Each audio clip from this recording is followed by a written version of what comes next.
నమస్తే. లా excellence Telugu current అఫైర్స్కి స్వాగతం. ముందుగా మన కొటేషన్ ఏంటో చూద్దామండి. కంటిన్యూస్ ఇంప్రూవ్మెంట్ అనేటటువంటిది డిలేడ్ పర్ఫెక్షన్తో పోలిస్తే బెటర్ అని చెప్తున్నారు. చాలామందిలో మన ఆస్పిరెంట్స్లో ఉంటుంది ఇది. బాగా చదివిన తర్వాత బాగా మెయిన్స్ ఆన్సర్ రైటింగ్ బాగా వచ్చాక అప్పుడు రాస్తాను ఆన్సర్లు, అప్పటి వరకు మొదలుపెట్టను అనుకుంటూ ఉంటారు.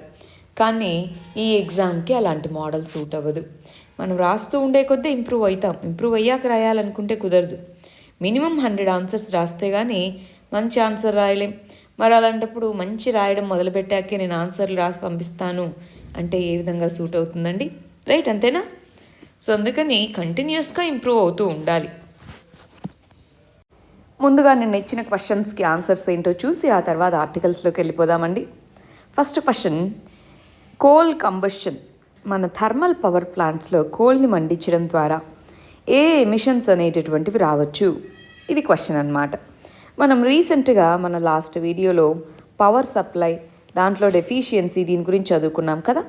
సో ఈ కంటెక్స్ట్లో కోల్ కంబషన్ వల్ల ఏమేమి ఎమిషన్స్ వస్తాయన్నది ఇక్కడ క్వశ్చన్. కార్బన్ డైఆక్సైడ్ ఎమిషన్ అవ్వచ్చా? Yes. Oxides of nitrogen? Yes. Oxides of sulphur? Yes. So ఈ మూడు కరెక్టే కాబట్టి ఆన్సర్ డి 1, 2, 3. సెకండ్ క్వశ్చన్ చూద్దాం. మీథేన్కి సంబంధించి 2 స్టేట్మెంట్స్ ఇచ్చి ఆ రెండిట్లో ఏది కరెక్టో చెప్పమంటున్నాం. మీథేన్ ఎమిషన్స్ అనేటటువంటి దాంట్లో మీథేన్ అనేటటువంటిది గ్రౌండ్ లెవెల్ ఓజోన్కి ప్రైమరీ కాంట్రిబ్యూటర్ అంటున్నారు. కరెక్టేనా? గ్రౌండ్ లెవెల్ ఓజోన్ అనే దానికి మీథేనే ప్రైమరీ కాంట్రిబ్యూటరా? Yes or no? Yes. Methane అనేటటువంటిది 30% గ్లోబల్ వార్మింగ్కి కారకమైంది ప్రీ ఇండస్ట్రియల్ లెవెల్ నుంచి మనం చూస్తే. కరెక్టేనా? ఎస్. అందువల్ల ఆన్సర్ సి 1, 2. మన ఫస్ట్ ఆర్టికల్ డిజాస్టర్ మేనేజ్మెంట్కి సంబంధించింది. చెన్నై ఫ్లడ్స్ అనే దానికి సంబంధించిందండి. భారీగా వర్షపాతం కురవడము, దాని రిజల్టెంట్గా వచ్చినటువంటి వరదల గురించి మనకి లాస్ట్ 2 డేస్గా ఆర్టికల్స్ అనేటటువంటివి వస్తున్నాయి. ఈ కంటెక్స్ట్లో మనం దీని రిలేటెడ్గా ఒక స్పెషల్ వీడియో కూడా చేయడం జరిగింది. అదొకసారి చూసి దాని కింద నోట్స్ కూడా ఉంది, అది కూడా చూసుకోవచ్చు. నెక్స్ట్ ఇష్యూ ఇంటర్నేషనల్ రిలేషన్స్కి సంబంధించింది.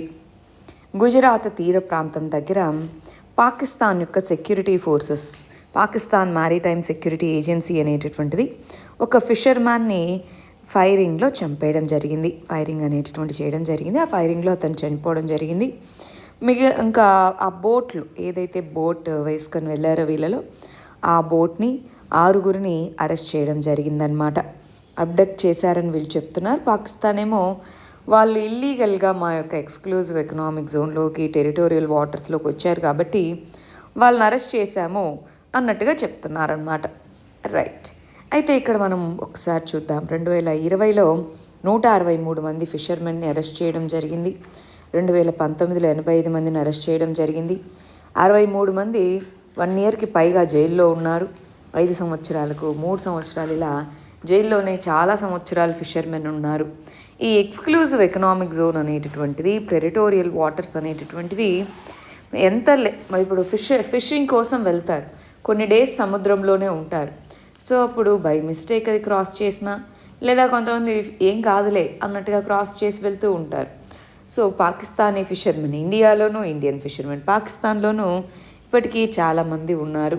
మరి ఫిషర్మెన్ ఎక్స్చేంజ్ అని వింటూ ఉంటారు అప్పుడప్పుడు ఈ ప్రిజన్స్, వీటి నుంచి వాళ్ళని విడుదల చేయడం అన్నమాట. ఒకసారి ఆ మ్యాప్ చూద్దామా? రైట్, ఇది పాకిస్తాన్, ఇది మన ఇండియా. సో ఇక్కడ ఈ దగ్గర ఈ ప్రాంతం ఉందా, ఈ ఏరియాలో ఫిషర్మెన్ ఫిషింగ్ అనేటటువంటి చేపట్టినప్పుడు ఇటు వెళ్ళినా అరెస్టులు అనేవి జరుగుతున్నాయి. అదే కాకుండా మన 2 దేశాల మధ్యలో సర్ క్రీక్ అనేటటువంటి ఏరియా అనేటటువంటిది ఇండియా పాకిస్తాన్ మధ్యలో కాన్ఫ్లిక్ట్ ఉన్నటువంటి మ్యారిటైమ్ ఏరియా అన్నమాట.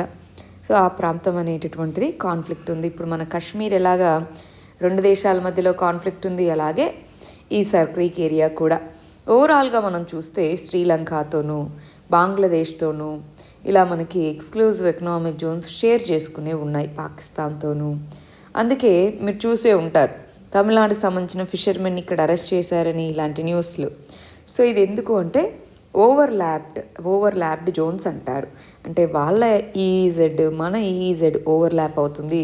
అటువంటి ఏరియా అనేటటువంటి దాంట్లో ఇలాంటి కాన్ఫ్లిక్ట్స్ జరుగుతూ ఉంటాయి. దీన్ని టెక్నాలజీతో సాల్వ్ చేసుకోవచ్చు. టెక్నాలజీ అంటే ఇప్పుడు ఎంత దూరం క్రాస్ అయ్యి వచ్చారు ఏంటి, మనము బార్డర్ క్రాస్ అయ్యామా, ఇంటర్నేషనల్ బార్డర్, వేరే వాళ్ళ యొక్క ఇంటర్నేషనల్ బార్డర్లోకి ఎంటర్ అయ్యామా, ఇలాగ ఇన్ఫర్మేషన్ని చెప్పేటటువంటి డివైజెస్ని ప్లేస్ చేయడము, ముందుగానే వాళ్ళకి ట్రైనింగ్ అవేర్నెస్ అనేటువంటి ఫిషర్మెన్కి ఈ విధంగా చేయకూడదు అని ఇవ్వడము, ఒకవేళ అరెస్ట్ అయితే వాళ్ళకి లీగల్ ఎయిడ్ని కల్పించడము, జైల్లో ఉంటే వాళ్ళని ఎక్స్చేంజ్ చేసుకునేలాగా చూడడము, ఇలాంటి మెజర్స్ అనేవి తీసుకోగలగాలి. నెక్స్ట్ ఇష్యూ గవర్నాన్స్కి సంబంధించింది. ఫ్యూయల్ ప్రైస్ ఆప్టిక్స్ అంటున్నారు. ఫ్యూయల్ ప్రైస్ ఆప్టిక్స్ అంటే ఏంటి? రీసెంట్గా సెంట్రల్ గవర్నమెంట్ అనేటటువంటిది ఫ్యూయల్ ప్రైసెస్ని తగ్గించడం కోసం ఎక్సైజ్ డ్యూటీ ఏదైతే పెట్రోల్ మరియు డీజిల్ మీద వేస్తారో దాన్ని తగ్గించడం జరిగింది. దానికి కాంప్లిమెంటరీగా వివిధ స్టేట్స్ అనేటటువంటివి కూడా స్టేట్ లెవెల్లో పెట్రోలియం డీజిల్ మీద ఉండే ట్యాక్సెస్ని తగ్గించడం జరిగింది. సరే, మరి ఈ కంటెక్స్లో ఈ ఫ్యూయల్ ప్రైసెస్ పెరగడానికి కారణాలు ఏంటి? గ్లోబల్ ఆయిల్ ప్రైసెస్ అనేటటువంటి పెరగడం అనేది మేజర్ రీజన్ అనమాట. క్రూడ్ ఆయిల్ అనేది ఇంపోర్ట్ చేసుకుంటాం మనం. సో దాని యొక్క ప్రైసెస్ పెరగడం ఒక వన్ ఆఫ్ ది మేజర్ రీజన్స్గా చెప్పచ్చు. మరి ఆ కంటెక్స్లో సెంట్రల్ లెవెల్ ట్యాక్సెస్ తగ్గించడంతో పాటు ఇంకేమేం మెజర్స్ తీసుకోవచ్చు పెట్రోల్ డీజిల్ ప్రైసెస్ని తగ్గించాలంటే? ఆల్రెడీ మనం లాస్ట్ వీడియోలో ఈ పెట్రోల్ డీజిల్ ప్రైసెస్ పెరగడము దాని రిజల్ట్ ఏమై ఉండొచ్చు ఇది మనం చదువుకున్నాం కదా అండి. సో మరి ఇప్పుడు ఓవరాల్గా ఏం మెజర్స్ తీసుకోవడం ద్వారా ఫ్యూయల్ ప్రైసెస్ని తగ్గించవచ్చు? ఒకటి, oil manufacturing countries, oil producing countries అంటారు. ఆయిల్ ప్రొడ్యూసింగ్ కంట్రీస్ ఏవైతే ఉంటాయో వాటితో నెగోషియేషన్స్ చేపట్టి ఇప్పుడు OPEC అనేటటువంటి గ్రూపింగ్ వాళ్ళు ఏం చేస్తున్నారు? సప్లై తగ్గించారు. సప్లై తగ్గిస్తే ఏమవుతుంది? వాళ్ళకి డిమాండ్ అనేటటువంటి పెరుగుతుంది, దానివల్ల ప్రైసెస్ పెరుగుతాయి, వాళ్ళకు డబ్బులు వస్తాయి. కానీ కన్జ్యూమింగ్ కంట్రీస్కి ఏంటి? నష్టమే కదా. సో ఆ కంటెక్స్ట్లో వాళ్ళతో నెగోషియేషన్స్ చేసుకోవడము, సెంట్రల్ లెవెల్ ట్యాక్సెస్ని తగ్గించడము, స్టేట్ లెవెల్ ట్యాక్సెస్ని తగ్గించడము, లాజిస్టిక్స్ ఇన్ఫ్రాస్ట్రక్చర్ని ఇంప్రూవైజ్ చేయడము, క్రూడ్ ఆయిల్ ప్రొడక్షన్ని డొమెస్టిక్గా పెంచుకోవడము, ఇలాంటివి చేయడం ద్వారా ఆయిల్ ప్రైసెస్ని కంట్రోల్ చేయొచ్చు. మనకి గ్లోబల్ ఆయిల్ ప్రైసెస్ ఎక్కువగా ఉన్నాయి, మనం ఇంపోర్ట్ మీద డిపెండ్ అయ్యాం కాబట్టే ఇంత ఎక్కువ ఇంపాక్ట్ అనమాట. అలా కాకుండా డొమెస్టిక్ ఎనర్జీ రిక్వైర్మెంట్స్ చూసుకోగలిగితే, మన యొక్క ఫ్యూయల్ సెక్యూరిటీని కనుక తీసుకొని రాగలిగితే కొంతవరకు సిచ్యువేషన్ బెటర్గా అవ్వచ్చు. నెక్స్ట్ ఇష్యూ ఇంటర్నేషనల్ రిలేషన్స్కి సంబంధించి ఇథియోపియాకి సంబంధించినటువంటి టైగ్రే అనేటటువంటి రీజన్, అక్కడ జరుగుతున్నటువంటి కాన్ఫ్లిక్ట్. మనం లాస్ట్ 2 డేస్గా దీనికి సంబంధించి చూస్తూ ఉన్నామండి. రెబల్స్ అండ్ రూలర్స్ అంటున్నాం. ఈ టైగ్రే అనేటటువంటి నదర్న్ మోస్ట్ ప్రాంతం ఇథియోపియాలో.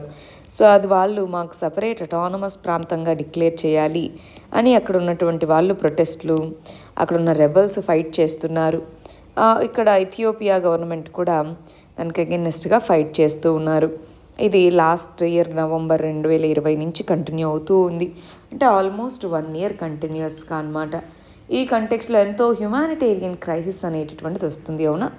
అందుకని ఆ కంటెక్స్లో ఈ క్రైసిస్ అనేటటువంటిది టాక్స్ ద్వారా, మరి టాక్స్ అనేటటువంటి జరుపుకొని టాక్స్ ద్వారానే క్రైసిస్ని రిజాల్వ్ చేసుకోగలగాలి. చూడండి, ఎంతోమంది రెఫ్యూజీస్ అనేటటువంటి వాళ్ళు ఆ దేశం నుంచి వెళ్తున్నారు. హ్యుమానిటేరియన్ క్రైసిస్ ఇదంతా, అవునా? సో ఈ కెలామిటీస్ మనం ఈ సూడాన్ ఇలాంటి దేశాల్లో చూస్తే ఎన్నో ఫుడ్ అనేటటువంటి సరిగా లేకపోవడము, ఫెమైన్స్ రావడము ఇలాంటివి ఉన్నాయి. మరి ఈ కంటెక్స్లో మ్యూచువల్గా రెండు ప్రాంతాల యొక్క ఇంట్రెస్ట్లని దృష్టిలో పెట్టుకొని మెజర్స్ అనేవి తీసుకోవాలి, నెగోషియేషన్స్ జరుపుకోవాలి. అదేవిధంగా ఇంటర్నేషనల్ కమ్యూనిటీ, ఆఫ్రికన్ యూనియన్ ఇవి కూడా ఈ కాన్ఫ్లిక్ట్ తగ్గేలాగా వాళ్ళు కూడా మధ్యలో నెగోషియేషన్స్ కానీ వీటికి ముందుకు రావాలి. నెక్స్ట్ ఇష్యూ సెక్యూరిటీ ఇష్యూస్కి సంబంధించినటువంటిది. UAPA unlawful activities prevention act, దాని యొక్క ఇంప్లిమెంటేషన్, దీనికి సంబంధించినటువంటి ఆర్టికల్ అన్నమాట. ఇక్కడ గమనించండి, new jurisprudence for political prisoners అంటున్నారు. పొలిటికల్ ప్రిజనర్స్కి సంబంధించి ఈ UAPA అనేటటువంటి చట్టం కింద అరెస్ట్ చేసిన వాళ్ళకి సంబంధించినటువంటి ఇంపార్టెంట్ సుప్రీంకోర్టు జడ్జిమెంట్, దాని యొక్క ఇంపాక్ట్ గురించి ఇక్కడ చర్చించడం జరిగింది. ఏం చెప్పారు? మనకి అక్టోబర్ 28న యూఏపీఏ కింద అరెస్ట్ చేసినటువంటి కొంతమందిని బెయిల్ మీద రిలీజ్ చేయాలి అన్నట్టుగా Thwaha Fasal versus union of India అనేటటువంటి కేసులో సుప్రీంకోర్టు అనేటటువంటి చెప్పడం జరిగింది. సో దీంట్లో ఏమన్నారు? ఇష్టం వచ్చినట్టుగా చట్టాలు ఉన్నాయి కదా, సెక్యూరిటీ చట్టాలు ఉన్నాయి కదా అని వాటిని ఇంప్లిమెంట్ చేయడం కాదు, వాటికి సంబంధించి ఎంతవరకు అసలు దాన్ని అప్లై చేయాలా వద్దా, ఎంతవరకు దాన్ని అప్లై చేయొచ్చు, దాని యొక్క బౌండరీస్ ఏంటి, ఇవన్నీ కూడా ఈ కేసులో చెప్పడం జరిగింది. కేరళకు సంబంధించిన కొంతమందిని అరెస్ట్ చేయడం జరిగింది. వాళ్ళ దగ్గర ఈ అన్లాఫుల్ యాక్టివిటీస్ ప్రివెన్షన్ చట్టం అనే దాని కింద అరెస్ట్ చేశారు. వాళ్ళ దగ్గర లభించినటువంటి మెటీరియల్ని ఆధారంగా చేసుకొని అరెస్ట్ అనేది చేశాము అని చెప్పడం జరిగింది. వాళ్ళ దగ్గర ఇప్పుడు రెబేలియస్ మెటీరియల్ ఉంది అని చెప్పేసి ఇలా అరెస్ట్ చేయడం కాదు, వాళ్ళు నిజంగానే టెర్రర్ యాక్టివిటీకి కానీ అన్లాఫుల్ యాక్టివిటీకి కానీ పాల్పడ్డారా అది ప్రూవ్ చేయకుండా ఊరికే వాళ్ళ దగ్గర ఏదో ఈ మెటీరియల్స్ దొరికాయి, బుక్స్ దొరికాయి, ఈ వీడియోస్ ఉన్నాయని చెప్పేసి అరెస్ట్ చేయడం ఎంతవరకు కరెక్టు, అది సుప్రీంకోర్టు అడిగిన క్వశ్చన్ అనమాట. ఈ అన్లాఫుల్ యాక్టివిటీస్ ప్రివెన్షన్ చట్టం అనేటటువంటిది సెక్యూరిటీ చట్టాల్లో వన్ ఆఫ్ ది ఇంపార్టెంట్ చట్టం. లాస్ట్ 5 yearsగా నేషనల్ క్రైమ్ రికార్డ్స్ బ్యూరో ఈ లెక్కల ప్రకారం చూస్తే 2014 తర్వాత నంబర్ ఆఫ్ అరెస్టులు అనేటటువంటి పెరుగుతూ ఉన్నాయి. రీసెంట్గా త్రిపురకు సంబంధించిన లాయర్ని కూడా యూఏపీఏ కింద అరెస్ట్ చేయడం జరిగింది. లాస్ట్ ఇయర్ మనకి ఢిల్లీ అక్కడ ప్రొటెస్టులు జరుగుతూ ఉన్నప్పుడు రాయిట్స్ జరిగాయి, అక్కడ కొంతమందిని యూఏపీఏ కింద అరెస్ట్ చేయడం జరిగింది. ఇలాగా బట్ వాళ్ళందరినీ వదిలిపెట్టాలి అని సుప్రీంకోర్టు వివిధ రకాల జడ్జిమెంట్స్లో చెప్పడం ఇవన్నీ చేశారు. అంటే దీన్ని ఎక్సెస్ అనేటటువంటి జరుగుతున్నాయా ఈ చట్టం కింద అనేది ఇక్కడ క్వశ్చన్. ఒకసారి మనం ఇంపార్టెంట్ సెక్యూరిటీ చట్టాలు ఏమేమి ఉన్నాయి వాటి గురించి చూద్దామా అండి. ఇంపార్టెంటా ఆ టాపిక్ అనేటటువంటిది ఇంపార్టెంట్, ఒకసారి అది చూద్దాం, ఆ లిస్ట్ అనేది చూద్దాము. ఒక పని చేద్దాం, ఈ యూఐపిఏ గురించి రీసెంట్గా చాలా ఇష్యూస్ నోట్స్లో ఉన్నాయి కాబట్టి ఇంపార్టెంట్ సెక్యూరిటీ చట్టాలు వీటికి సంబంధించి ఒకసారి నేను వీడియో చేస్తాను, సపరేట్ వీడియో. ఇవ్వండివి ఇంపార్టెంట్ చట్టాలు, వాటికి సంబంధించి ఒక వీడియో చేద్దాము. మీసా, ఏఎఫ్ఎస్పిఏ, ఎన్ఎస్ఏ, టాడా, ఈ పోటా, ఇప్పుడు పోటాని రీప్లేస్ చేస్తూ అన్లాఫుల్ యాక్టివిటీస్ ప్రివెన్షన్ చట్టం అనేది ఉంది కదా, సో వీటి గురించి ఒక సపరేట్ వీడియో చేద్దాము, రైట్. నెక్స్ట్ ఇష్యూ ఇంటర్నేషనల్ రిలేషన్స్కి సంబంధించింది. ఏయుకేయుఎస్ అనేటటువంటి గ్రూపింగ్ ఏదైతే రీసెంట్గా ఫామ్ అయిందో అది చైనా యొక్క ఇన్ఫ్లుయెన్స్ని ఇండో పసిఫిక్ రీజియన్లో తగ్గించడానికి, దాన్ని కౌంటర్ చేయడానికే తీసుకొని రావడం జరిగింది అన్నట్టుగా చెప్తున్నారు. ఇది ఒక డిఫెన్స్ అగ్రిమెంట్ ఏ దేశాల మధ్యలో?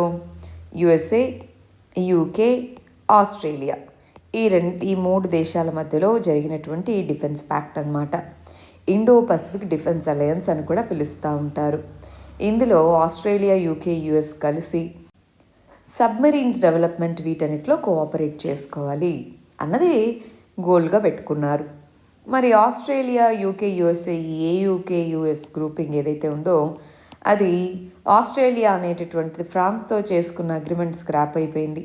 దాని తర్వాత ఏఎన్జెడ్ యుఎస్ ట్రీటీ అంటారు, Australia, New Zealand, USA treaty cold war టైంలో అది చేసుకున్నారు. మరి క్వాడ్ అనేటటువంటి గ్రూపింగ్ గురించి మనకు తెలుసు. క్వాడ్ అనేటటువంటి గ్రూపింగ్ క్వాడ్రిలేటరల్ సెక్యూరిటీ డైలాగ్ అంటాము. 5 eyes USA, UK, Canada, Australia, New Zealand, ఇది కూడా కోల్డ్ వార్కి సంబంధించిన గ్రూపింగ్. ఇలాగా డిఫెన్స్ కోఆపరేషన్కి వివిధ రకాల గ్రూపింగ్స్ ముందు నుంచి ఉన్నాయి. అయితే ఇప్పుడు రీసెంట్గా ఫామ్ అయింది. మరి క్వాడ్ ఉన్నప్పుడు మళ్ళీ ఇది ఎందుకు? క్వాడ్లో ఇండియా, యుఎస్ఏ, ఆస్ట్రేలియా, జపాన్ ఉన్నాయి కదా, జపాన్ని కూడా కౌంటర్ చేయాలి. సో ఆ కంటెక్స్లో ఆస్ట్రేలియా అనేది సేఫ్ రీజనల్ పవర్గా కన్సిడర్ చేయడం జరిగింది. సో ఆస్ట్రేలియా, యుఎస్ఏ, యూకే ఈ 3 కూడా పసిఫిక్ ఓషన్ ప్రాంతంలో, బట్ క్లియర్గా ఈ గ్రూపింగ్లో చెప్పడం జరిగింది ఇండియన్ ఓషన్ ప్రాంతంతో కాంపీట్ లేదు ఇక్కడ, ఓన్లీ పసిఫిక్ ఓషన్ సెక్యూరిటీ కోసం మాత్రమే ఈ గ్రూపింగ్ అని. సో దాంతో ఇండియాకి దీనివల్ల వచ్చే థ్రెట్ అయితే ఏమీ లేదు, రైట్. కానీ చైనా యొక్క ఇన్ఫ్లుయెన్స్ అనేది పెరుగుతూ ఉంది. నెంబర్ ఆఫ్ సబ్మరీన్స్ కానివ్వండి, వార్షిప్స్ కానివ్వండి, ఇవన్నీ పెరుగుతూ ఉన్నాయి. మరి ఈ కంటెక్స్లో ఈ ఇండో పసిఫిక్ ప్రాంతంలో చైనా యొక్క ఇన్ఫ్లుయెన్స్ని కంట్రోల్ చేసుకునేలాగా ఈ గ్రూపింగ్ ఉంటుంది, అది ఇక్కడ చెప్తున్న విషయం అండి. ఇదిగోండి వివిధ రకాల groupings, ASEAN grouping, comprehensive trade partnership agreement, ఇలా సెక్యూరిటీ గ్రూపింగ్స్కి వచ్చి 5 eyes grouping, AUKUS grouping, Quad grouping, ఇలాంటివన్నీ కూడా ఉన్నాయి. నెక్స్ట్ ఇష్యూ గవర్నాన్స్కి సంబంధించింది. వ్యాక్సిన్ హెసిటెన్సీ అనే దాన్ని తగ్గించి వ్యాక్సిన్ ట్రస్ట్ అనేటటువంటి దాన్ని పెంచాలి. అది ఇక్కడ చెప్తున్నటువంటిది. క్రియేటివ్ అప్రోచెస్ అనేటటువంటి వాడాలి అంటున్నారు. సరే, అసలు ఏంటి వ్యాక్సిన్ హెసిటెన్సీ అంటే ఏంటి, వ్యాక్సిన్ ట్రస్ట్ అంటే ఏంటి ఒకసారి చూద్దామా. వ్యాక్సిన్ హెసిటెన్సీ అంటే వ్యాక్సిన్స్ మీద కాన్ఫిడెన్స్ లేకపోవడము, లేదా ఇప్పుడు తీసుకోకపోతే ఏమవుతుందిలే అన్న కాంప్లసెన్సీ, లేదా తీసుకోవాలనుకున్నా సరే వాళ్ళకి అవైలబుల్గా లేకపోవడము, ఏ రీజన్స్ వల్ల అయినా సరే వ్యాక్సిన్స్ని తీసుకోవడంలో డిలే కానీ, లేదా వ్యాక్సిన్స్ని అసలు తీసుకోమని రిజెక్ట్ చేయడాన్ని వ్యాక్సిన్ హెసిటెన్సీ అంటాము. మరి వ్యాక్సిన్ హెసిటెన్సీని ఎలా డీల్ చేయాలి, మరి ప్రజల్లో వ్యాక్సిన్స్ మీద ట్రస్ట్ని ఎలా బిల్డ్ చేయాలి, అది ఇక్కడ చెప్తున్నది. దీన్ని గవర్నాన్స్ ఎథిక్స్లోనూ దీన్ని ఒక కేస్ స్టడీగా మనం చూసుకోవచ్చండి. లెట్సే మీరు ఒక ప్రాంతం యొక్క మెడికల్ ఆఫీసర్గా ఉన్నారు, ఆ ప్రాంతంలో వ్యాక్సిన్ హెసిటెన్సీ ఎక్కువగా ఉంది, మరి ఏ విధంగా మీరు మీ యొక్క డిస్ట్రిక్ట్లో వ్యాక్సిన్ ట్రస్ట్ని బిల్డ్ చేయడానికి ప్రయత్నిస్తారు, ఇలాంటి క్వశ్చన్స్ అడిగినప్పుడు ఈ పాయింట్స్ మనకి యూజ్ అవుతాయి. రైట్, చూడండి, వ్యాక్సిన్ కాన్ఫిడెన్స్ లేదా వ్యాక్సిన్ ట్రస్ట్ అనేటటువంటిది బిల్డ్ చేయాలి. కొత్త కొత్త వేరియంట్స్ అనేటటువంటివి వస్తున్నాయి. మరి ఈ వేరియంట్స్ అనేటటువంటి వాటికి వ్యాక్సిన్స్ ఎఫెక్టివ్నెస్ అనేది మనము స్టడీస్ ఇవి చేపడుతూ ఉన్నాం. ప్యారలల్గా వ్యాక్సిన్స్ తీసుకున్న వాళ్ళలో మోర్టాలిటీ రేట్ తక్కువగా ఉంది. వాళ్ళకు ఒకవేళ వైరస్ సోకినా సరే మోర్టాలిటీ రేట్ అయితే తక్కువగా ఉందా? సో మోర్టాలిటీ రేట్ తక్కువగా ఉంది కాబట్టి ఈ వ్యాక్సిన్స్ అనే దాన్ని అడ్మినిస్ట్రేషన్ అనేది ఇంపార్టెంట్, వ్యాక్సిన్ అడ్మినిస్ట్రేషన్ ఇంపార్టెంట్ అని చెప్తాము. సరే, మరి ఈ కంటెక్స్లో వ్యాక్సిన్ ట్రస్ట్ అనేది ఎలా పెంచుకోవాలి? ఒకటి, పీర్ టు పీర్ అవేర్నెస్. ఇదిగో వ్యాక్సిన్స్ని తీసుకోవడం వల్ల ఈ విధమైనటువంటి ఉపయోగాలు ఉన్నాయి అని చెప్పగలగాలి. రెండోది ప్రెషర్. మనకి స్టార్ ఇమేజ్ ఉన్న వాళ్ళను, కొంతమంది స్పోర్ట్స్ పర్సన్సో లేదా ఫిల్మ్ స్టార్సో, వీళ్ళకి ఏదైతే ఇన్ఫ్లుయెన్స్ ఉంటుందో దాని ద్వారా పర్జుయేషన్ అంటారు. సో పర్జుయేట్ చేయగలగాలి, పర్జుయేషన్ సోషల్ ఇన్ఫ్లుయెన్స్ అనేది తీసుకొని రాగలగాలి. మూడోది, ఇదేమీ కాదు అన్న కాన్ఫిడెన్స్ అనేటటువంటిది వీటి ద్వారా ఇవ్వగలగాలి. క్యాంపెయిన్స్ అనేటటువంటివి రన్ చేయాలి. అన్ని ప్రాంతాలకి వ్యాక్సిన్ యొక్క రీచ్ అనేటటువంటిది పెంచాలి. వీటన్నిటి ద్వారా ఇప్పుడు మనం చూడండి, కోవిన్ యాప్ అనేది వాడాలి, కంపల్సరీగా దాంట్లోనే రిజిస్టర్ అవ్వాలి అన్నారు. సో అప్పుడు ఆ రిజిస్ట్రేషన్ అవ్వాలి, ఆ టోకెన్ నెంబర్సు ఇదంతా కాంప్లెక్స్గా ఉండడంతో కొంతమంది వ్యాక్సిన్స్ తీసుకురానికి ముందుకు రాలేదు. ఆ తర్వాత అదేం మ్యాండేటరీ కాదు అని చెప్పడం జరిగింది. సో ఆ తర్వాత నుంచి కొంచెం పెరిగారు. అంటే అఫోర్డబుల్గా, అవైలబుల్గా, యాక్సెసిబుల్గా వ్యాక్సిన్స్ ఉంచే విధంగా అవేర్నెస్, పర్జుయేషన్, వ్యాక్సిన్ రీచ్ని పెంచుకోవాలి. వాటన్నిటి ద్వారా వ్యాక్సిన్ హెసిటెన్సీని తగ్గించి వ్యాక్సిన్ కాన్ఫిడెన్స్ని పెంచవచ్చు. అంతేనా? నెక్స్ట్ ఇష్యూ గవర్నాన్స్కి సంబంధించినటువంటిది. హర్యానా గవర్నమెంట్ అనేటటువంటిది ఒక చట్టాన్ని పాస్ చేయడం జరిగింది. దేనికి సంబంధించి? లోకల్స్కి రిజర్వేషన్ ఇవ్వాలి. ప్రతి ఇండస్ట్రీలోనూ, ప్రతి కంపెనీలోనూ 75% మినిమం లోకల్స్ ఉండాలి అన్నట్టుగా అన్నమాట. 2022 నుంచి ఇది ఇంప్లిమెంట్ అవ్వబోతుంది. 75% ఆల్ జాబ్స్, 30,000 కంటే తక్కువగా ఉన్నటువంటి జాబ్స్ మొత్తంలో 75% అన్ని జాబ్స్ కూడా మినిమం 75% హర్యానాకు సంబంధించిన వాళ్ళకే ఉండాలి. ఇనీషియల్గా 50,000 శాలరీ లిమిట్ అనుకున్నారు.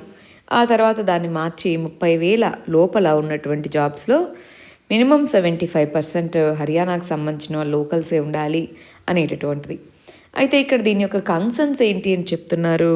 ఇప్పుడు ఈ విధమైనటువంటి రెస్ట్రిక్షన్స్ వీటిని విధించినప్పుడు ఒకవేళ లెట్సే ఐటీ కానీ, ఐటీ ఎనేబుల్డ్ రంగాలు, హర్యానా అంటే గురుగ్రామ్ ఇవన్నీ దాంట్లోనే ఉన్నాయా?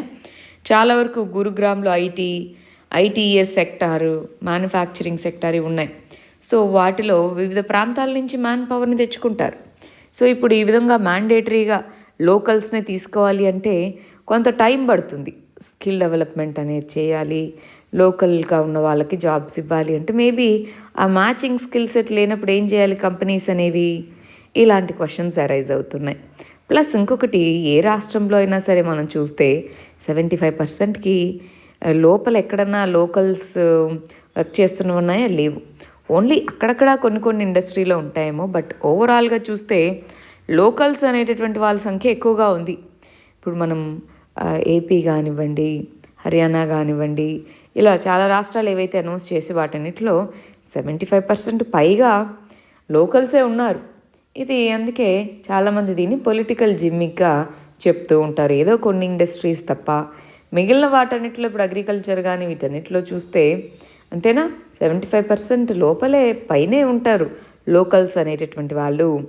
ఈ రిజర్వేషన్ అనేటటువంటిది మేబీ కొన్ని టెక్నాలజీ కంపెనీస్ వాటికి అడ్వర్స్ ఇంపాక్ట్ ఉండొచ్చు 75% లోకల్స్కే అన్నది. అంటే ఆ లోకల్ టాలెంట్ అనేటటువంటి దాన్ని పెంచాలి, కరెక్టే. కానీ వాళ్ళకి కావాల్సిన స్కిల్ సెట్ ఉన్న వాళ్ళు ఇమ్మీడియట్గా దొరకకపోవచ్చు. అది ఆ కంపెనీస్ మీద అడ్వర్స్ ఇంపాక్ట్ ఉంటుంది. అది ఇక్కడ చెప్తున్నటువంటిది. నెక్స్ట్ ఇష్యూ సెక్యూరిటీ ఇష్యూస్కి సంబంధించినటువంటిది. ఇటలీకి సంబంధించినటువంటి కంపెనీ అగస్టా వెస్ట్లాండ్. ఆ కంపెనీ నుంచి VVIPs, very very important persons అంటారు. వివిఐపీస్, ప్రెసిడెంట్, ప్రైమ్ మినిస్టర్, వీళ్ళు ట్రావెల్ చేయడానికి హెలికాప్టర్స్ని పర్చేస్ చేయాలి అని ఒక అగ్రిమెంట్ చేసుకున్నారు. అయితే ఆ తర్వాత దీనికి సంబంధించి ఒక స్కామ్ జరిగింది అని తెలిసిన తర్వాత ఆ కంపెనీకి సంబంధించిన దాంతో డీలింగ్స్ అన్నీ స్టాప్ చేసుకున్నాం. మళ్ళీ ఇప్పుడు రీసెంట్గా G20 సమ్మిట్ కోసం మన ప్రైమ్ మినిస్టర్ వెళ్ళినప్పుడు 2 దేశాల మధ్య పార్ట్నర్షిప్ని పెంచుకోవాలి అన్నాము. ఈ అగస్టా వెస్ట్లాండ్ స్కామ్లో ఇన్వాల్వ్ అయిన కంపెనీని మళ్ళీ ఇండియాలో డిఫెన్స్ వీటికి సంబంధించి బిడ్డింగ్స్ వేసేదానికి అనుమతించడం జరిగిందనమాట. అందువల్ల అది పొలిటికల్ కాన్ఫ్లిక్ట్కి కూడా ఇండియాలో దారితీసింది. ముందు మరి ఇక్కడ స్కామ్ జరిగింది అని చెప్పేసి బ్యాన్ చేశారు. మళ్ళీ ఇప్పుడు ఎందుకు అదే కంపెనీతో మళ్ళీ మీరు ఎందుకు డీల్ మళ్ళీ చేసుకోవచ్చు వేరే వాటికి సంబంధించి అని ఆ కంపెనీని మళ్ళీ ఎందుకు అలో చేస్తున్నారు? అది ఇక్కడ క్వశ్చన్ అనమాట. ఇవి మనం ప్రొక్యూర్ చేసుకోవాలనుకున్నవి. మరి ఈ కంటెక్స్లో ఏం జరిగింది? ఈ హెలికాప్టర్స్ అనేటటువంటివి ఇంత హైట్ 6000 మీటర్స్, దానికంటే ఎక్కువ హైట్ ప్రయాణించగలగాలి. ఇలా మనం కొన్ని స్పెసిఫికేషన్స్ చెప్తాం.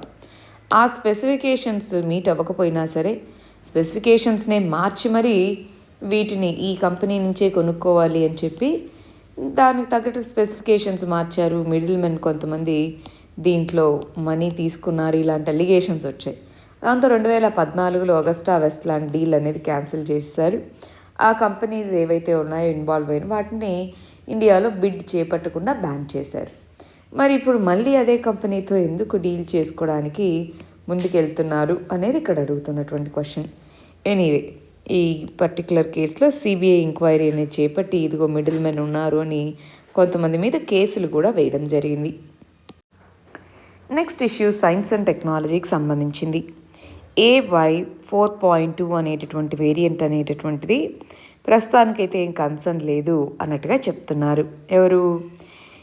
ఇండియన్ SARS-CoV-2 జీనోమిక్స్ కన్సార్టియం అనేటటువంటిది. దీన్ని ministry of family and health welfare, department of biotechnology, CSIR, ICMR కలిసి ఏర్పాటు చేయబడింది. ఇది గ్రూపింగ్ అనేది ఏం చేస్తుంది? ఇండియన్ పేషెంట్స్లో ఏ విధమైనటువంటి వైరల్ వేరియంట్స్ ఉన్నాయి అనేటటువంటి దాన్ని జీనోమిక్ సర్వీలియన్స్ అనేది చేపట్టి, genomic survey are genomic surveillance అంటారు. జీనోమిక్ సర్వే అనేటటువంటి చేపట్టి దాన్ని రిజల్ట్స్ ద్వారా ఇదిగో ఈ వేరియంట్స్ ఉన్నాయి స్టడీ చేస్తుంది. కంటిన్యూస్గా జీనోమిక్ సర్వే అనేటటువంటి చేపట్టి ఎపిడెమియాలజికల్ సర్వీలియన్స్, క్లినికల్ కోరిలేషన్ చేస్తున్నాయి. ఓవరాల్గా 28 ల్యాబొరేటరీస్, 300కు పైగా నెట్వర్క్ ఆఫ్ హాస్పిటల్స్తో కలిసి శాంపిల్స్ని కలెక్ట్ చేసుకొని ఈ విధంగా జీనోమిక్ సర్వీలియన్స్ అనేది చేపడుతూ ఉంటుంది. డెల్టా వేరియంట్ అనేటటువంటిది అక్టోబర్ 2020 ఆ టైంలో ఇండియాలో కనుగొన్నారు. ఆ తర్వాత దాంట్లో వస్తున్నటువంటి వివిధ రకాల వేరియంట్స్ AY.4.2 ఇలాంటివి ప్రస్తుతానికైతే ఏమీ అంత కన్సర్న్ లేదు అన్నట్టుగా చెప్పడం జరుగుతున్నారు. ఓన్లీ ఈ డెల్టా వేరియంట్కి సంబంధించిన B.1.617, AY.X ఇవే మెయిన్ వేరియంట్స్గా ఉన్నాయన్నమాట ఇండియాలో. నెక్స్ట్ ఇష్యూ ఇంటర్నేషనల్ రిలేషన్స్కి సంబంధించింది. ఆఫ్రికాలోని సూడాన్ అనేటటువంటి దేశం, ఈ సూడాన్ అనేటటువంటి దేశం ఏదైతే ఉందో ఈ ప్రాంతంలో మిలిటరీ కాన్ఫ్లిక్ట్ అనేటటువంటిది జరిగింది. అక్కడున్న ప్రజలు సివిల్ డిసొబీడియన్స్ క్యాంపెయిన్ని రన్ చేస్తున్నారు అంటున్నారు. ఏంటి ఇంతకీ అక్కడ అసలు ఏం జరిగింది? అక్కడ ఉన్నటువంటి గవర్నమెంట్ మార్పు రావాలి అన్నారు, డెమోక్రసీ ఎస్టాబ్లిష్ చేయాలి. కానీ మిలిటరీ గవర్నమెంట్ అనేటటువంటిది కు అంటారు, సిఓయుపి, మిలిటరీ గవర్నమెంట్ అనేటటువంటిది కు అనేది చేపట్టడం జరిగింది. దాని తర్వాత సూడాన్ అనేటటువంటి దాంట్లో మిలిటరీ గవర్నమెంట్ ఏర్పాటు చేశారు. కానీ అక్కడ ఉన్నటువంటి ప్రజలు దాన్ని అపోజ్ చేస్తూ civil disobedience movement, civil disobedience క్యాంపెయిన్స్ని రన్ చేయడము, యాంటీకు ర్యాలీస్ అనేవి నిర్వహించడము ఇలాంటివి చేస్తున్నారు. చూడాలి, సూడాన్, ఎరిట్రియా, ఇథియోపియా, సోమాలియా, ఈ కంట్రీస్, జిబౌతి అని ఇంకొకటి ఉంటుంది. సో ఇదంతా హార్న్ ఆఫ్ ఆఫ్రికాలో పార్టీ కిందది. ఇథియోపియాలో ఒకవైపు కాన్ఫ్లిక్ట్ జరుగుతుంది, సూడాన్లో ఇంకోవైపు కాన్ఫ్లిక్ట్ జరుగుతుంది. చాలా ప్రాంతాల్లో ఆఫ్రికాలో ఇన్స్టెబిలిటీ అనేటటువంటిది ఉంది, ఫారిన్ కంట్రీస్ ఇన్వాల్వ్మెంట్ వల్ల. సో ఈ సూడాన్లోనూ యుఎస్ఏ అనేటటువంటి ఇన్వాల్వ్ అవ్వడం జరిగింది, డెమోక్రటిక్ గవర్నమెంట్ని సెటప్ చేయాలి ఇలాగని. కానీ అది సక్సెస్ఫుల్ అనేది అవ్వలేదు. సివిల్ కాన్ఫ్లిక్ట్కి ఇప్పుడు మళ్ళీ ఇది దారితీస్తుంది. నెక్స్ట్ ఇష్యూ సైన్స్ అండ్ టెక్నాలజీకి సంబంధించింది. ఆఫ్ఘనిస్తాన్లో ఇప్పుడు పవర్లో ఉన్నటువంటి తాలిబాన్ గవర్నమెంట్ అనేటటువంటిది మరి ఆఫ్ఘనిస్తాన్లో పోలియో వ్యాక్సిన్ అనేటటువంటిది వేయడానికి అనుమతించడం జరిగింది అంటున్నారు. లాస్ట్ 3 yearsగా తాలిబాన్స్ యొక్క కంట్రోల్లో ఉండేటటువంటి ఏరియాస్లో మరి ఇంటర్నేషనల్ ఆర్గనైజేషన్స్ కానీ ఏవి కూడా ఈ వ్యాక్సినేషన్ చేపట్టడానికి అనుమతించలేదు. మేబీ వీళ్ళు గవర్నమెంట్ యొక్క స్పైస్ అనో ఇలాగ అనుమానించనుకుంటాను. బట్ ఇప్పుడు ఈ చాలా దేశాలు అనేటటువంటివి ఆఫ్ఘనిస్తాన్ నుంచి వెళ్తున్న రెఫ్యూజీస్ని కానీ మైగ్రెంట్స్ని కానీ వ్యాక్సిన్ లేకుండా అనుమతించట్లేదు. ఎస్పెషలీ వైల్డ్ పోలియో వైరస్ అనేటటువంటిది ఓన్లీ ఆఫ్ఘనిస్తాన్, పాకిస్తాన్ అనేటటువంటి 2 దేశాల్లో వైల్డ్ పోలియో వైరస్ అనేటటువంటిది ఉంది. మరి ఆ కంటెక్స్లో ఇండియాలో కూడా మనం గమనించుంటే ఆఫ్ఘనిస్తాన్ నుంచి వచ్చిన వాళ్ళకి వ్యాక్సిన్స్ అందించాం, అవునా? సరే, పోలియో మైలటిస్ అంటారు. ఇది హైలీ ఇన్ఫెక్షియస్ వైరల్ డిసీజ్, చిల్డ్రన్ని ఎఫెక్ట్ చేస్తుంది. అందుకే పోలియో వ్యాక్సిన్ అనేటటువంటిది children below 5 years, less than 5 years ఉన్న వాళ్ళకి పోలియో వ్యాక్సిన్ అనేది అందిస్తూ ఉంటారనమాట. WHO ప్రకారం వైరస్ అనేది పర్సన్ టు పర్సన్ అనేటటువంటిది వ్యాప్తిస్తుంది. ఎస్పెషల్లీ ఫీకల్ ఓరల్ రూట్ ద్వారా ఇది వ్యాప్తిస్తుంది. మనకి పోలియో వైరస్లో 3 strains ఉన్నాయి. P1, P2, P3 అనేటటువంటి 3 strains అనేటటువంటివి పోలియో వైరస్కి సంబంధించి ఉన్నాయి. వీటిలో P2 అనేటటువంటి దాన్ని గ్లోబల్గా ఎరాడికేట్ చేయడం జరిగింది. ఇండియా 2014లో సక్సెస్ఫుల్గా మిగిలిన 2 వేరియంట్స్ని ఎలిమినేట్ చేయడం జరిగింది. ఈ వైల్డ్ వైరసెస్లో పాకిస్తాన్, ఆఫ్ఘనిస్తాన్ తప్ప మిగిలినవన్నీ కూడా చేయడం జరిగిందనమాట. 2 రకాల పోలియో వ్యాక్సిన్స్ ఉంటాయి. ఒకటి ఓరల్ పోలియో వ్యాక్సిన్, ఒకటి ఇంట్రావీనస్ పోలియో వ్యాక్సిన్ అంటారు. ఓరల్ పోలియో వ్యాక్సిన్ అనేటటువంటి దీనికి తర్వాత ఓరల్ పోలియో వ్యాక్సిన్ బూస్టర్స్ అని వీటన్నిటిని కూడా పిల్లలకి వేస్తూ ఉంటారనమాట.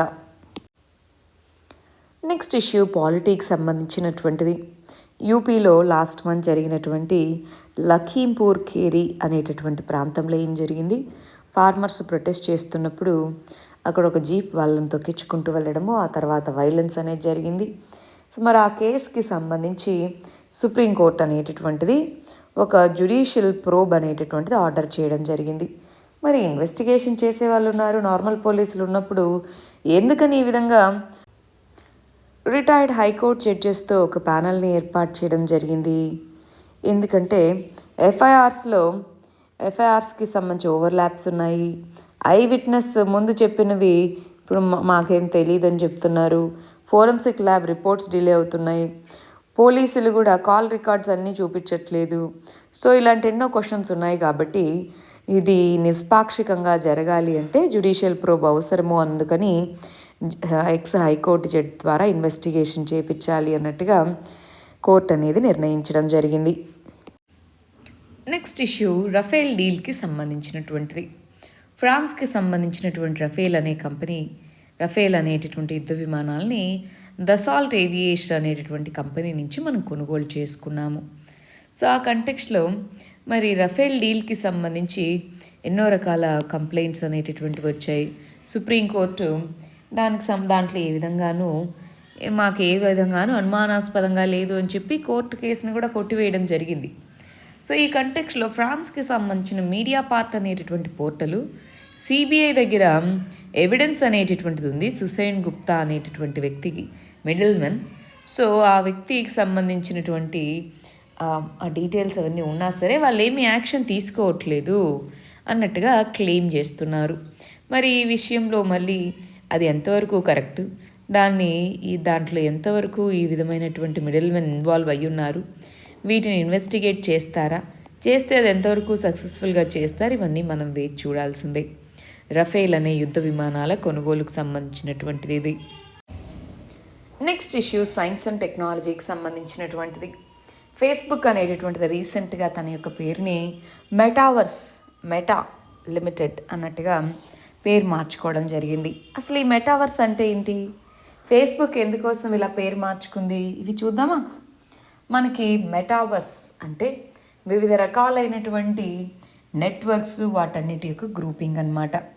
మెటావర్స్లో వివిధ రకాల technologies, cloud computing, big data, AI systems, VR AR, virtual reality, augmented reality అంటారు, బ్లాక్ చైన్స్, ఎన్ఎఫ్టీస్, ఇలాంటి ఎన్నో రకాల టెక్నాలజీస్ అన్నిటి యొక్క కాంబినేషన్ అన్నమాట. ఫేస్బుక్ అనేటటువంటిది దాని కింద వాట్సాప్ అని, ఇన్స్టాగ్రామ్ అని, ఇలా వివిధ రకాలుగా ఉన్నాయా. నెక్స్ట్ జనరేషన్ ఇంటర్నెట్ అనేటటువంటిది డీసెంట్రలైజ్డ్ నెట్వర్క్స్ని కలిగి ఉండబోతుంది. దాన్ని ఎనేబుల్ చేసేలాగా ఉండబోతుందా అని చెప్తున్నారు. కాకపోతే ఇప్పుడు డేటా మొత్తం కంట్రోల్లోకి వస్తుంది. ఇప్పుడున్నటువంటి అనలిటిక్ టూల్స్ వీటన్నిటిని యూజ్ చేసుకొని ప్యాటర్న్స్ని ఫైండ్ అవుట్ చేయడం చాలా ఈజీ. కానీ దాన్ని ఓన్లీ కమర్షియల్ ఇంట్రెస్ట్ కోసమే వాడుకుంటారా, లేదా అదర్ అప్లికేషన్స్ ఇవన్నీ కూడా ఉన్నాయి, వాటి కోసము వాడుకోవచ్చా, ఇవన్నీ కూడా చూసుకోవాలి. ఇటువంటి మెటావర్స్ లాంటివి ఈ ఒక్క కంపెనీయే కాదు, మిగిలిన టెక్నాలజీ కంపెనీస్ అన్నీ కూడా తీసుకొని వచ్చేందుకు ఆపర్చునిటీస్ అయితే చాలా ఉన్నాయి. ఒకసారి చూడండి మెటావర్స్ అంటే ఏంటో. మెటావర్స్ అంటే parallel virtual world, different identities, possessions, characters అనేవి వాటికి ఆపోదిస్తారు. డిజిటల్ ఎకానమీలో డిజిటల్ మరియు ఫిజికల్ రెల్మ్లో ఈ మెటావర్స్ అనేటటువంటిది ఉంటుంది. ఫేస్బుక్కే కాకుండా ఎపిక్ గేమ్స్ అని ఇలా చాలా మెటావర్స్ అనేటటువంటి కాన్సెప్ట్ని తీసుకొని వచ్చాయి. అసలు ఇది ఎలా వర్క్ అవుతుంది మెటావర్స్ అనేటటువంటి దాంట్లో వర్చువల్ అసెట్స్, క్రిప్టో కరెన్సీస్ను ఉపయోగించి డేటా ట్రాన్స్మిషన్ ఉండేలాగా ఇంటర్ ఆపరబిలిటీ అనేటటువంటిది ఉంటుంది ఒక ప్లాట్ఫామ్కి ఇంకొక ప్లాట్ఫామ్కి మధ్యలో. దాని ద్వారా సీమ్లెస్ కనెక్టివిటీ అనేటటువంటిది వస్తుంది. మరి మెటావర్స్ అనేటటువంటి దాంతో ఫేస్బుక్ ఏం చేయాలనుకుంటుంది, సో మెటావర్స్ రెస్పాన్సిబ్లీ బిల్డ్ చేయాలి అని అనుకోవడము, ప్లస్ ఈ కంపెనీ అనేటటువంటిది దీంట్లో ఫుల్లీ మెటావర్స్ అనేటటువంటి దీని కాంపోనెంట్స్ ఇవంతా 10 to 15 yearsలో ఫుల్లీ బిల్డ్ చేస్తాము, ప్రతిదీ కూడా ఇంటరాపరబుల్గా ఉండేలాగా, కనెక్టెడ్గా ఉండేలాగా చేస్తా ఉన్నటువంటిది. దీన్ని లాంచ్ చేసినప్పుడు ఆ కంపెనీ చెప్పినటువంటిది మెటావర్స్ అని పిలుస్తున్నాం. దీన్ని మెటావర్స్ అనేటటువంటి ఈ నేమ్గా దాన్ని మార్చడం జరిగింది పేరుతో. నెక్స్ట్ ఇష్యూ గవర్నాన్స్కి సంబంధించి ఇది ఒక కేస్ స్టడీ. బోంగాయిగావ్ అనేటటువంటిది అస్సాంకి సంబంధించినటువంటి బోంగాయిగావ్ అనేటటువంటి డిస్ట్రిక్ట్ అనేటటువంటిది మాల్ నరిష్మెంట్ని కంట్రోల్ చేయడానికి, మాల్ నరిష్మెంట్ని తగ్గించడానికి తీసుకున్న మెజర్స్ ఏ విధంగా చైల్డ్ మాల్ నరిష్మెంట్ని తగ్గించాయి అనేది ఇక్కడ చెప్తున్నటువంటిది. ఇయర్ గ్లోబల్ హంగర్ ఇండెక్స్లో ఇండియా 101 ర్యాంక్ అనేటటువంటిది రావడం జరిగింది. సీరియస్ హంగర్ కేటగిరీలో ఇండియా అనేటటువంటిది ఉంది. మరి ఈ కంటెక్స్లో ఎన్నో మెజర్స్ అనేవి తీసుకుంది గవర్నమెంట్ ఇప్పటికీ. మాల్ న్యూట్రిషన్ దీన్ని అడ్రస్ చేయడం కోసం ఈట్ రైట్ మూమెంట్ అని, పోషణ్ అభియాన్ అని, ప్రధానమంత్రి మాతృవందన యోజన అని, food fortification, national food security act, mission Indradhanush, integrated child development scheme, ఇలా వీటన్నిటి కిందనూ మాల్ నరిష్మెంట్ తగ్గిస్తూ ఫుడ్ సెక్యూరిటీని పెంచడానికి మెజర్స్ తీసుకుంది. అయినా సరే చాలా డిస్ట్రిక్ట్స్లో severe acute malnourishment SAM అంటారు, శామ్ అనేటటువంటిది ఎగ్జిస్ట్ అయ్యింది. మరి దీన్ని డీల్ చేయడానికి డైరెక్ట్ ఇంటర్వెన్షన్స్ అనేటటువంటివి ఈ బొంగాయి గౌన్ అనేటటువంటి ప్రాంతంలో తీసుకున్నారు. ఒకటేంటి, అటువంటి సివియర్ అక్యూట్ మాల్ నరిష్మెంట్తో సఫర్ అవుతున్న వాళ్ళని హాస్పిటల్స్ వీటిలో జాయిన్ చేయడము, పిల్లల్ని ఈ హాస్పిటల్స్కి రెఫరల్స్కి తీసుకొని వచ్చినప్పుడు వాళ్ళ పేరెంట్స్ కోల్పోయేటటువంటి ఆ వేజ్ ఏదైతే ఉందో ఆ వేజ్ అనేటటువంటి దాన్ని ప్రొవైడ్ చేయడము, ఆల్టర్నేటివ్ వేజ్ ప్రొవైడ్ చేయడము, దీని అంతటి కోసం సంపూర్ణ అనేటటువంటి స్కీమ్ తీసుకొని రావడం జరిగింది. సంపూర్ణ అనే స్కీమ్ని తీసుకొని వచ్చి ఒక ప్రాజెక్ట్ లాగా దీన్ని ఇంప్లిమెంట్ చేయడం, ప్లస్ ప్రతి స్కీమ్ని కన్వర్జ్ చేసుకోవడము.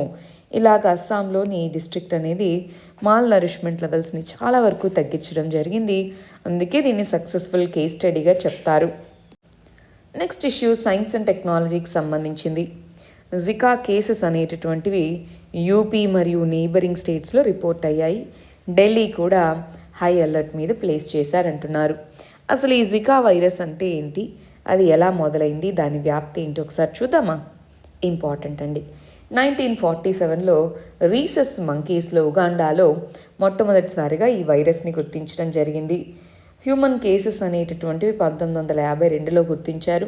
1960లు 80ల మధ్యలో ఉగాండా నుంచి వెస్ట్రన్ ఆఫ్రికాకి ఈ జికా వైరస్ అనేది వ్యాప్తించడం మొదలుపెట్టింది. 1969 నుంచి 1983 మధ్యలో జికా అనేటటువంటిది మస్కిటోస్లో, ఇండియా ఇలాంటి ఏషియన్ కంట్రీస్లో మస్కిటోస్లో ఈ వైరస్ని గుర్తించడం జరిగింది.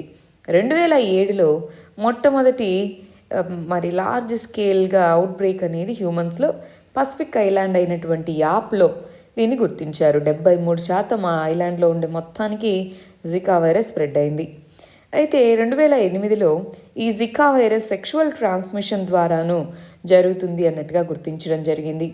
ఆ తర్వాత లార్జ్ స్కేల్లో పసిఫిక్ ఐలాండ్స్ అయినటువంటి వాటిలో స్ప్రెడ్ అవ్వడం జరిగింది. 2015లో బ్రెజిల్లో చాలా హ్యూజ్ నంబర్ ఆఫ్ కేసెస్ అనేవి పెరగడము, అదేవిధంగా మైక్రోసెఫాలీ జికా వైరస్ ప్రెగ్నెంట్ విమెన్లో వస్తే వాళ్ళకు పుట్టే పిల్లల్లో చిన్న తలకాయ ఉండడం, సో దాన్ని మైక్రోసెఫాలీ అంటాం. సో ఆ మైక్రోసెఫాలీ కండిషన్స్ అనేవి ఉన్నాయని గుర్తించారు. 2018లో రాజస్థాన్, బీహార్లో కేసెస్ రిపోర్ట్ అయ్యాయి. 2017లో జికా యొక్క ఫస్ట్ కేసు అనేది నమోదవ్వడం జరిగింది. ఆ తర్వాత 2018లో రాజస్థాన్, బీహార్, 2021లో కేరళ, మహారాష్ట్ర, యూపీ ఇలా చాలా ప్రాంతాల్లో కేసెస్ అనేటటువంటి నమోదవుతూ ఉన్నాయి జికా వైరస్ అనేటటువంటిది. మరి దీనికంటూ వ్యాక్సిన్ లేదు, ట్రీట్మెంట్ అనేది కూడా సపోర్టివ్ ట్రీట్మెంట్ మాత్రమే. ఇది ఇన్ఫెక్షువస్ డిసీజ్గా చెప్పచ్చు. దీనికి సంబంధించిన కొన్ని డీటెయిల్స్ చూద్దామా? చూడండి, ఏడిస్ మస్కిటోస్ ద్వారా జికా వైరస్ అనేటటువంటిది వ్యాప్తిస్తుంది. ఇది వెక్టార్గా పనిచేస్తుంది. వైరస్ అనేటటువంటివి మస్కిటో ద్వారా మనుషులకి వ్యాప్తించబడతాయన్నమాట. ఈ ట్రాపికల్ కంట్రీస్లో ఈ డిసీజ్ అనేది ఎక్కువగా ఉంది. మైక్రోసెఫాలీ పుట్టే పిల్లల్లో అబ్నార్మల్గా స్మాల్ హెడ్ అనేటటువంటిది, వాళ్ళలో డెత్ చాలా త్వరగానే వాళ్ళు చనిపోవడం ఇలాంటివి జరుగుతూ ఉంటాయి. ఇన్ఫెక్షన్ అనేటటువంటిది చాలా షార్ట్ లివ్డ్గా ఉంటుంది, ఫ్లూ లాగా ఉంటాయి సిమ్టమ్స్. ప్రస్తుతానికి వ్యాక్సిన్ లేదు. ఇది కనుక ఒకవేళ పెద్దవాళ్ళలో వస్తే గూలియన్ బారే సిండ్రోమ్ అనేటటువంటిది నర్వస్ డిసీజ్ అన్నమాట, అది వస్తుంది. ఈ పర్టికులర్ వైరస్ మనల్ని అటాక్ చేసినప్పుడు నర్వస్ సిస్టమ్ని అటాక్ చేస్తుంది కాబట్టి వీక్నెస్ రావడము, పెరాలసిస్ రావడము ఇలాంటివి జరుగుతూ ఉంటాయి. కొన్నిసార్లు డెత్ కూడా సంభవించేటటువంటి అవకాశం ఉంది. మరి మన లాస్ట్ ఇష్యూ ఎకానమీకి సంబంధించింది. FPIs, foreign portfolio investment. FPIs అనేటటువంటివి వాటికి పర్మిషన్ అనేది ఇవ్వడం జరిగింది. దేనికి సంబంధించి? ఇన్ఫ్రాస్ట్రక్చర్ ఇన్వెస్ట్మెంట్ ట్రస్ట్లు, రియల్ ఎస్టేట్ ఇన్వెస్ట్మెంట్ ట్రస్ట్లు రిలీజ్ చేసేటటువంటి బాండ్స్, వాటిని డెట్ సెక్యూరిటీస్ అంటాం. డెట్ సెక్యూరిటీస్లో ఇవి ఇన్వెస్ట్ చేయొచ్చు. దానికి తగ్గట్టుగా ఫారిన్ ఎక్స్చేంజ్ మేనేజ్మెంట్ రెగ్యులేషన్స్లో మోడిఫికేషన్స్ అనేటటువంటి వాటిని, అమెండ్మెంట్స్ అనే వాటిని నోటిఫై చేయడం జరిగింది. ఈ ఫారిన్ పోర్ట్ఫోలియో ఇన్వెస్ట్మెంట్కి, ఫారిన్ డైరెక్ట్ ఇన్వెస్ట్మెంట్కి మనకి డిఫరెన్స్ అనేటటువంటిది ఐడియా ఉండాలండి. ఫారిన్ డైరెక్ట్ ఇన్వెస్ట్మెంట్ అనేటటువంటిది వివిధ రకాల మ్యానుఫ్యాక్చరింగ్ ఈ యాక్టివిటీ సర్వీసెస్ వీటన్నిటిలో.